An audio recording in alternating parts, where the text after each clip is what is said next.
Olá! Enquadrando o Tradutor é um programa da pós-graduação em Estudos da Tradução da Universidade Federal de Santa Catarina. Cada edição do programa vai contar com a presença de um tradutor. E o nosso convidado de hoje é José Roberto Ochea. O Ochea é professor aposentado titular da Universidade Federal de Santa Catarina. Ele coordena grupos de estudo de Shakespeare há mais de 20 anos e é uma referência em tradução e conhecimento da obra do dramaturgo. Ochea já traduziu as seguintes peças de Shakespeare: Antônio e Cleópatra, Cymbeline, Rei da Britânia, pela qual ganhou uma menção honrosa no Prêmio Jabuti em 2003, O Conto do Inverno, com a qual foi finalista do Prêmio Jabuti em 2008, Péricles, Príncipe de Tiro, Hamlet, o primeiro em quarto, Os Dois Primos Nobres, Troilo e Créssida, Timon de Atenas. Também já traduziu 40 obras de outros autores, como Conrad, James Joyce, Harold Bloom, Flannery O'Connor, Richard Yates e Kathleen McCracken. Seja muito bem-vindo ao nosso programa, achei um prazer tê-lo aqui conosco. Muito obrigado, é uma satisfação estar aqui. Achei ótima ideia esses programas que vocês estão lançando. Parabéns pela iniciativa. Obrigada, a gente que agradece. Muitos tradutores comentam que a necessidade de pensar a tradução e a teoria vem da prática, quando eles encontram questões espinhosas do texto e precisam resolvê-las.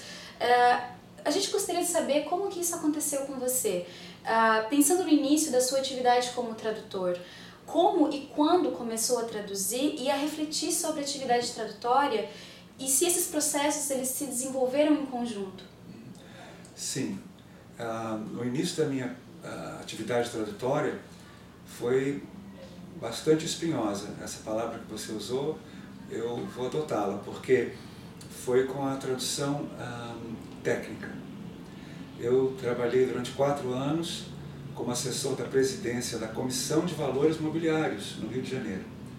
E o meu trabalho era fazer traduções do inglês para o português e versões do português para o inglês das instruções da CVM.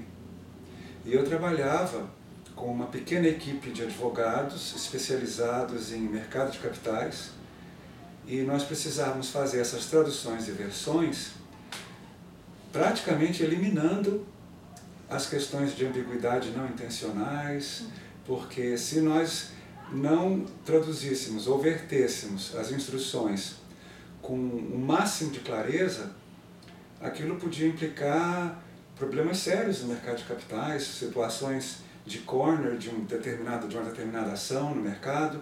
Então era um trabalho extremamente rigoroso.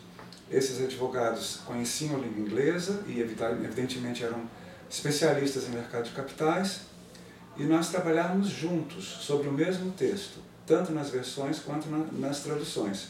E isso imprimiu um rigor, uma clareza que era indispensável ao tipo de trabalho. Então começou assim, buscando clareza, exatidão na produção textual, tanto em língua inglesa, quando ia do português para o inglês, como em português, quando nós fazíamos as traduções das instruções da Securities and Exchange Commission em Washington para o Brasil.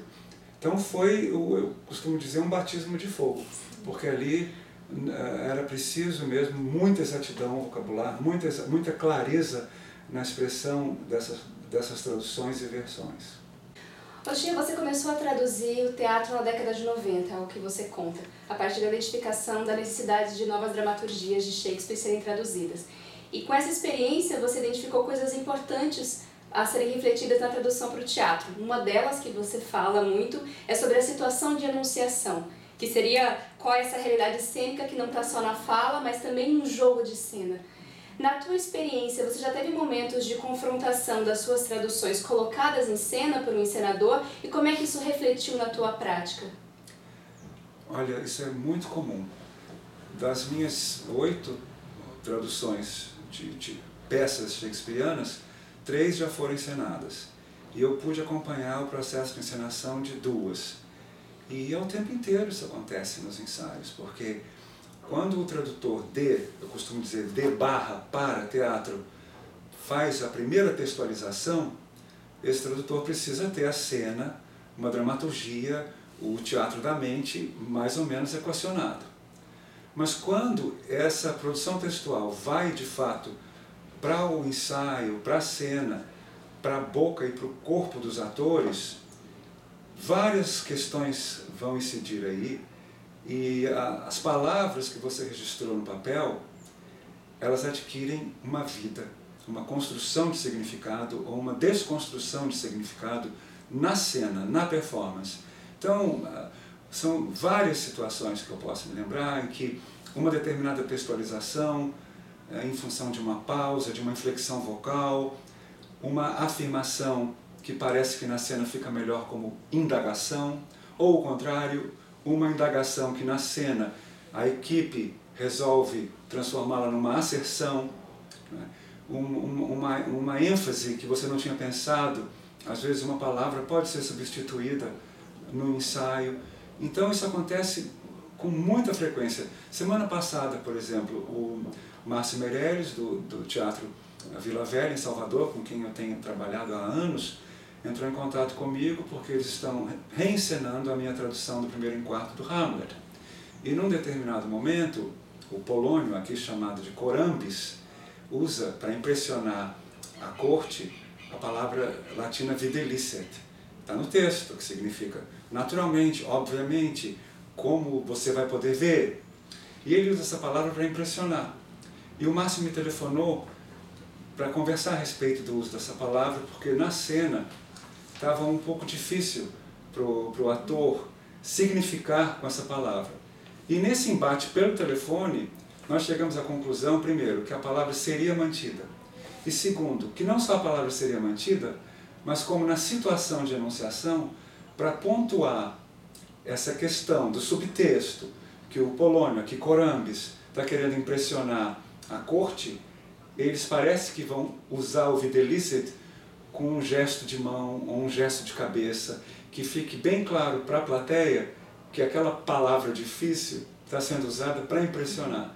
Então essa questão da cena, da situação de enunciação, comanda, Marina, todas as falas no teatro, né? Não podia ser diferente. Então é o tempo inteiro isso incide, e a meu ver, positivamente.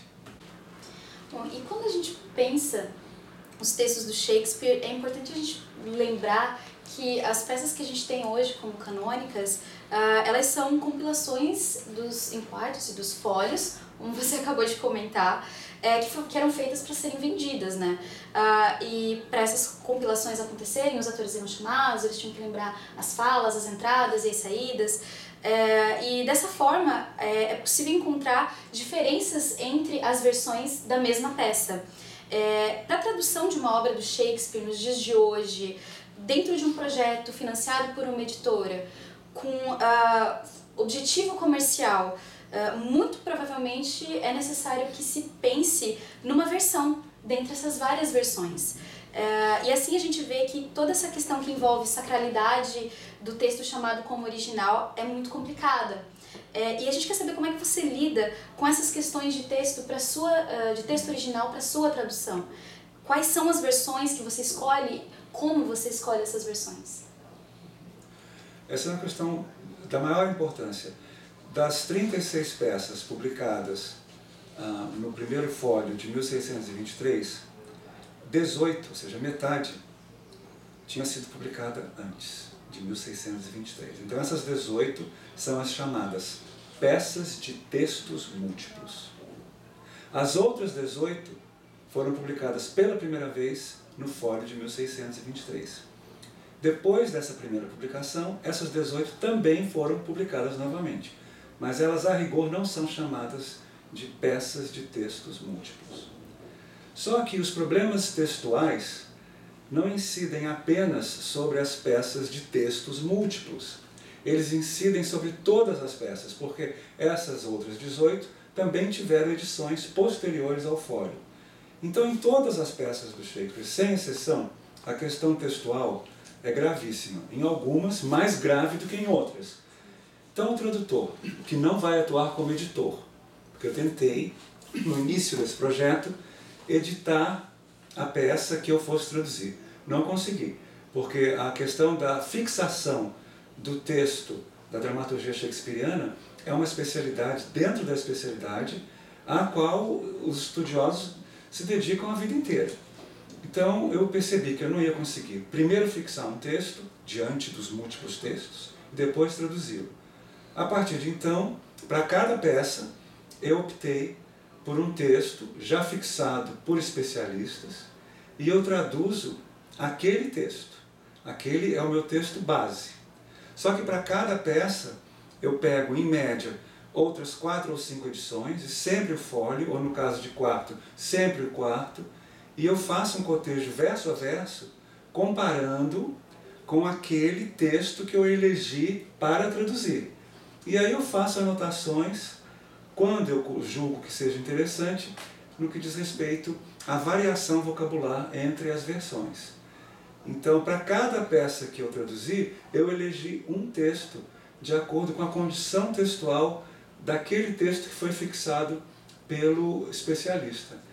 Então, no caso do Antônio Cleópatra, de todas as edições disponíveis no início dos anos 90, eu entendi que a edição Arden, a segunda Arden, do M.I. Ridley, era a mais atualizada, a que tinha feito uma pesquisa mais exaustiva, então eu traduzi aquela edição como base. E assim sucessivamente. Então eu não tenho uma edição a priori que eu vou sempre traduzir a Oxford, eu sempre traduzir a New Cambridge, não. Dependendo da peça, eu escolho uma determinada edição. Então, ainda pensando nesses conceitos de texto original, texto-fonte, como é que foi traduzir o Stephen Hero, do James Joyce? Um romance que é praticamente um manuscrito do que se tornaria o Retrato do Artista Quando Jovem. Foi uma experiência extraordinária. Eu conhecia a obra, já tinha estudado a obra bastante, inclusive durante meu doutorado em Chapel Hill com o professor Weldon Thornton. Nós estudamos o Stephen Hero, depois estudamos o Retrato, e eu fiquei, primeiro, assim, muito feliz com o convite da editora Edra para fazer essa primeira tradução do Stephen Hero para a língua portuguesa. E eu já sabia que o Stephen Hero era um ensaio do retrato em vários sentidos, inclusive no sentido do estilo da escrita do Joyce. Eu já sabia que o Stephen Hero tinha um nível de detalhamento que se aproximava muito mais de um realismo mais tradicional do que o realismo psicológico que o Joyce foi adquirindo ao longo da carreira.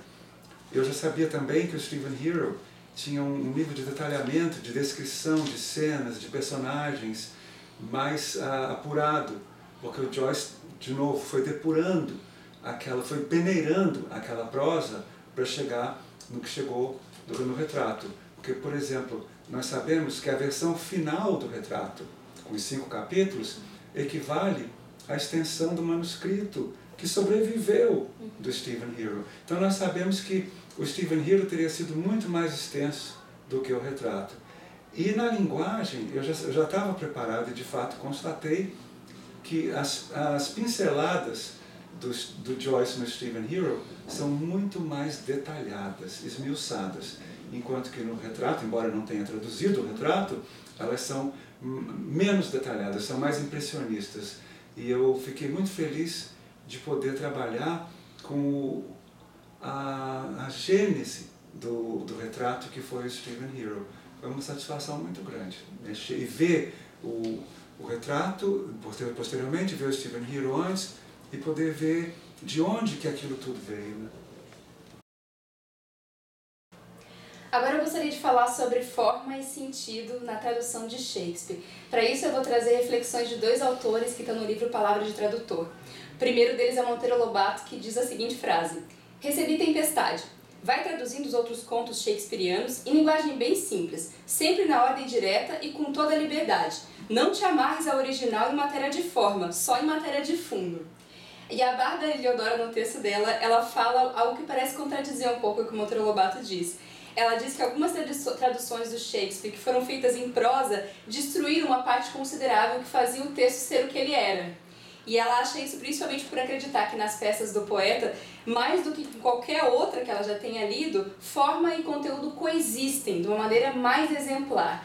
Então, tendo isso como reflexão, pensando nessa relação de forma, sentido e conteúdo, qual que é a sua opinião sobre a tradução de Shakespeare para a prosa? Olha, eu vou concordar com a Bárbara Leodora. Quase todas as peças de Shakespeare, ou a rigor, todas as peças de Shakespeare têm trechos em prosa e verso. As Alegres Comadres de Windsor é a que tem menor percentual de verso, mas tem um pouco de verso também. E essa questão do verso e da prosa, ela tem uma função dramatúrgica importantíssima, essa modulação. De modo geral, a gente sabe que o que está em verso é assunto, temática de filosofia, de amor, de política, de hierarquia social, de paixão, temas épicos de guerra, o destino de uma nação. E o que está em prosa, em contrapartida, de modo geral, é assunto ou temática de humor, de obscenidade, de escatologia, muitas vezes é uma prosa fecenina. E essa modulação entre verso e prosa contribui para a construção da situação cênica, dos personagens. Então eu entendo que na tradução, se você optar por traduzir tudo em prosa, você já vai estar de saída eliminando essa possibilidade da modulação dramatúrgica entre o que vai ser dito em prosa e o que vai ser dito em verso. Então eu entendo que é muito importante preservar essa modulação que a gente encontra na obra originária e não eliminá-la. Com relação ao grau de domesticação ou estrangeirização dessa linguagem, também eu acho que é muito importante respeitar. Acho que respeitar não é a palavra ideal, é você ficar atento às modulações que você encontra na obra originária, né? E eu acho que respeitar talvez não seja a palavra ideal, porque ela implica, conota uma reverência, e essa reverência também em excesso vai paralisar o tradutor, tampouco é uma coisa que eu considero desejável, mas é a atenção e a consciência de que aquela modulação verso-prosa não é gratuita. Ela tem uma função dramatúrgica importante em todas as peças.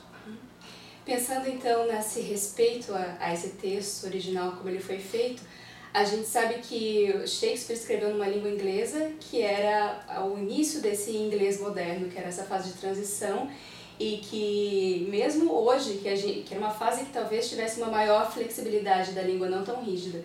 E mesmo hoje, se a gente tem pelo menos uma dúzia de dicionários especializados em Shakespeare, encontrar uma palavra não é sempre tão simples, porque essa palavra pode ter mudado muito ao longo do tempo, nesses 400 anos, ou ela pode simplesmente não ser conhecida ainda isso acontece.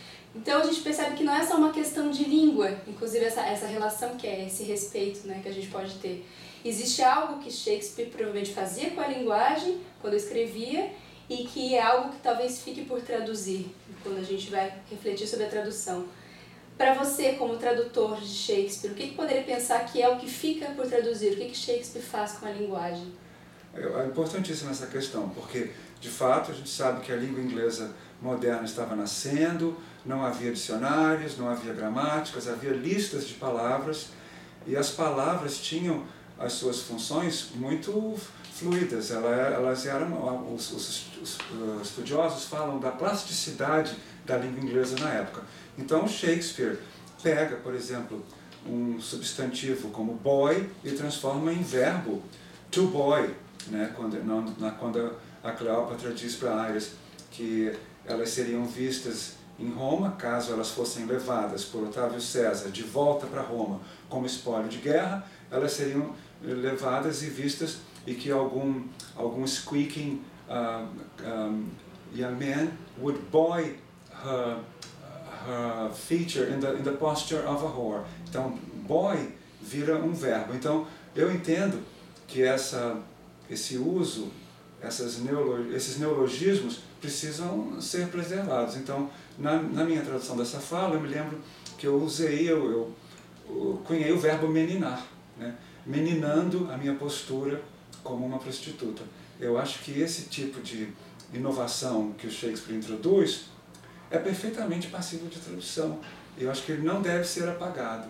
A mudança das funções das palavras deve ser mantida, isso aí. Eu entendo que é importante preservar.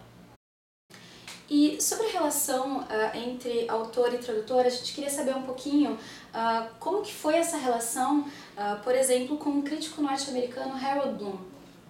Olha, foi uma experiência bastante positiva. Eu traduzi vários livros do Bloom, não me lembro se foram 5 ou 6, e em pelo menos 2, a editora Objetiva me colocou em contato com ele, porque eu estava trabalhando com as chamadas Uncorrected Proofs, que era a prova final antes de ir para a editora, para a gráfica.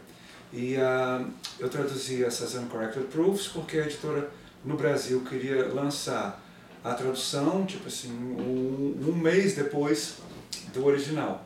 Então eu precisava, um livro de 1000 páginas, eu precisava estar bastante adiantado quando o livro saísse nos Estados Unidos.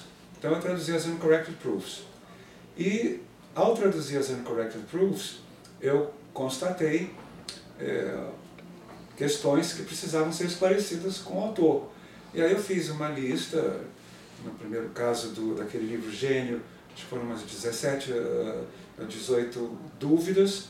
No caso A Invenção do Humano também, uma dúzia de questões que eu precisava levantar.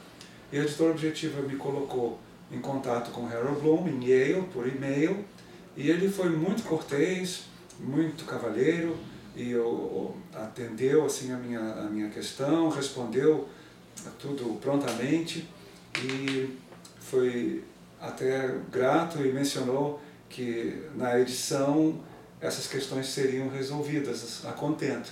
Então foi uma experiência bastante positiva. Eu não o conheci, troquei esses e-mails apenas com assuntos de trabalho, mas foi uma experiência bastante positiva. Essa edição do Enquadrando o Tradutor termina aqui. Professor José Roberto Ochê, muito obrigada pela sua presença. É uma satisfação. Como eu disse no começo, achei isso uma ideia ótima. Quero agradecer o convite e a oportunidade mesmo de vir aqui conversar com vocês sobre o meu trabalho. Não posso deixar de mencionar a pertinência das perguntas. Muito obrigado a vocês duas. E a vontade que eu tenho de ficar aqui mais tempo, a tarde inteira, conversando sobre esse trabalho. A gente gostaria de fazer inúmeras outras perguntas também. Eu gostaria de continuar conversando. Muito obrigado pela oportunidade a todos vocês. Obrigada também. Bem, vocês ficam agora então com leituras de trechos de traduções realizadas pelo Ochê. Nós estamos na segunda cena do terceiro ato de O Conto do Inverno. A rainha da Sicília, Hermione, está sendo julgada pelo marido, o rei Leontes, que acumula as funções de juiz e acusador. E ela abre mão de uma defesa de um advogado para promover a sua própria defesa diante da corte, diante do marido, que, como eu disse, é rei, juiz e acusador. E ela diz diante da corte inteira: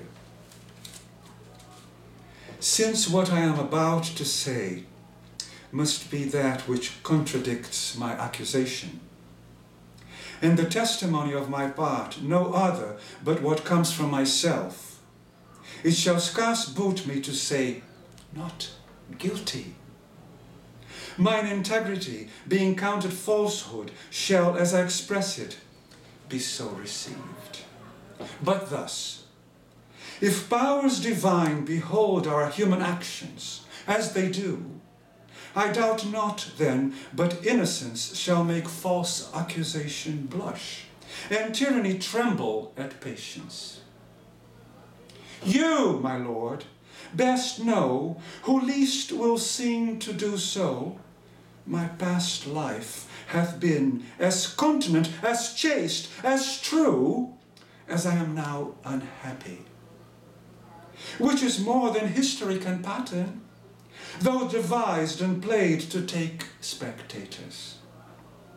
For behold me, a fellow of the royal bed, which owe a moiety of the throne, a great king's daughter, the mother of a hopeful prince, here standing to prate and talk for life and honor, for who please to come and hear. For life I prize it as I weigh grief, which I would spare. For honor, 'tis a derivative from me to mine, and only that I stand for. I appeal to your own conscience, sir, before Polixenes come to your court, how I was in your grace, how merited to be so. Since he came, with that encounter so uncurrent, I have strained to appear thus. If one jot be on the bound of honor, or in act or will, that way inclining, hardened be the hearts of all that hear me, and my nearest of kin cry fie upon my grave. Posto que tudo o que eu tenho a dizer refuta a acusação, e o testemunho em meu favor será unicamente aquele que eu puder apresentar, pouco adianta dizer, sou inocente. A minha integridade, sendo vista como traição, assim será tomada, naquilo que eu disser. Apenas isto. Se forças celestiais vêm contemplar nossas ações humanas, e vêm mesmo, então eu não duvido que a inocência há de fazer corar a falsa culpa e a tirania tremer. Sabeis, Senhor, melhor do que ninguém, conquanto o oposto aparenteis, que toda a minha vida tem sido tão contida, casta e leal, quanto agora é infeliz. Inigualável na história, ainda que manipulada, posta em cena a atrair espectadores. Olhai-me, do real leito sou parceira, da metade do trono ocupante, filha de um grande rei, mãe de um herdeiro, aqui estou a falar, tagarelar, pela vida e pela honra aos que escutarem. Quanto à vida, estimo-a como a dor, que com gosto dispenso. Quanto à honra, é legado que aos meus vou transmitir, e tudo o que defendo. Apelo, pois, à vossa consciência, meu Senhor, para dizer, como antes da chegada de Políxenes em vossos domínios, em vossa boa graça eu me encontrava. Com qual merecimento? E como após sua chegada, que falta cometi para aqui comparecer? Se em 1 milímetro excedi o limite da honra, seja em ato ou intenção, que fiquem rígidos os corações de todos que me ouvem, e que em meus descendentes, em meu túmulo, gritem, vergonha! Ficamos agora com um trecho de Stephen Hero, de James Joyce. The president of the college was a sequestered person who took the chair at reunions and inaugural meetings of societies. His visible lieutenants were a dean and a bursar. The bursar, Stephen thought, fitted his style, a heavy, florid man with a black-grey cap of hair. He performed his duties with great unction and was often to be seen looming in the hall, watching the coming and going of students. He insisted on punctuality. A minute or so late, once or twice, he would not mind that so much. He would clap his hands and make some cheery reproof. But what made him severe was a few minutes lost every day. It disturbed the proper working of the classes. Stephen was nearly always more than a quarter of an hour late, and when he arrived, the bursar had usually gone back to his office. One morning, however, he arrived at the school earlier than usual. Walking up the stone steps before him was a fat young student, a very hard-working, timorous young man with a bread and jam complexion. The bursar was standing in the hall with his arms folded in cross, his chest, and when he caught sight of the fat young man, he looked significantly at the clock. It was 11:08. O reitor da universidade era pessoa reclusa que ocupava a cabeceira da mesa em reuniões e cerimônias inaugurais de associações. Seus tenentes óbvios eram um vice-reitor e um tesoureiro. O tesoureiro, Stephen pensava, fazia jus ao cargo. Homem obeso e corado, com uma touca de cabelos pretos grisalhos. Realizava suas tarefas com um entusiasmo afetado e costumava ser visto assombrando o corredor e observando as idas e vindas dos alunos. Insistia em pontualidade. 1 minuto de atraso de vez em quando. Isso não o incomodava muito. Batia palmas e fazia alguma repreensão bem-humorada. Mas o que o deixava zangado era a perda de alguns minutos todos os dias. Isso perturbava o devido andamento das aulas. Stephen atrasava-se quase sempre mais de 15 minutos. E quando ele chegava, o tesoureiro geralmente já havia voltado para sua sala. Certa manhã, no entanto, ele chegou mais cedo do que de costume. À sua frente subia os degraus de pedra um estudante gorducho, jovem tímido e extremamente aplicado, com uma pele cor de pão com geleia. O tesoureiro estava de pé no corredor, com os braços cruzados diante do peito, e quando viu o jovem gorducho, olhou expressivamente para o relógio. Eram 11:08.